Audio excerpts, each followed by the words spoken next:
Goa Tamnar power लायनी खातीर सर्वोच्च न्यायालयान नेमिल्ल्या केंद्रीय समितीचो पयलींच्या पावर लायनीक तेकून नवी लायन व्हरपाचो सल्लो मानून घेतला। गोंयान येवपी 440 kV तमनार पावर लायनीक लागून रानां वाठार इबाडीचो न्हय म्हण हो सल्लो मान्य केला। सर्वोच्च न्यायालयाची 3 न्यायाधीशांचे खंडपीठान केंद्रीय समितीन दिल्ल्या अहवालाचेर विचार करून सल्लो मान्य केला।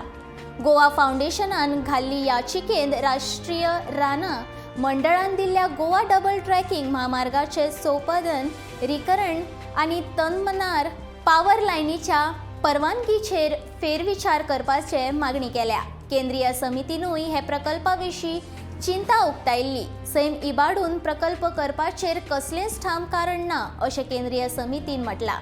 रेल्वे डबल ट्रॅकिंगचोय कांयच व्हड फायदो जावचो ना अशें समिती म्हणटा।